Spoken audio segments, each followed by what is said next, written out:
Lorraine A. Arrieta, in sincere appreciation and profound acknowledgement of her services rendered as President of the Supreme Elementary Learners Government or SELG School Year 2023-2024, emphasizing the connection between leadership, theory, and practice that led to remarkable results for our school.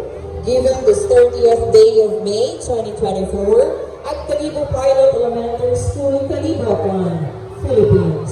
Signed, Alan T. Relioto, Principal 2, School Head, and LG Committee Chief Commissioner. A round of applause for our President, Ms. Marcel Lorraine Arrieta. Ladies and gentlemen. The same certificate of recognition is to be given to our SELG Vice President, no other than Marco Miguel R. Mayor.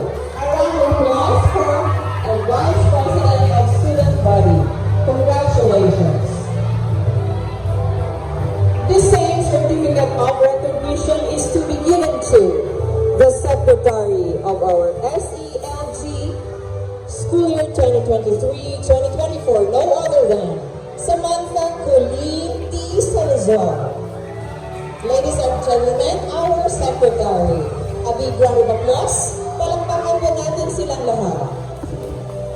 Thank you so much, and now, I would like to present the same certificate of recognition to Jasmine Divine A. Pasha.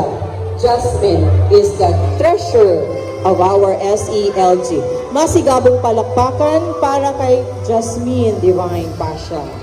Our auditor will receive the same certificate of recognition. Ladies and gentlemen, Juliana Marie T. Loren.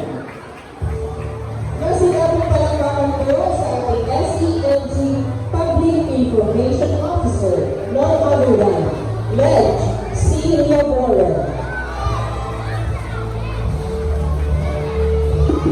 The same certificate of recognition is to be given to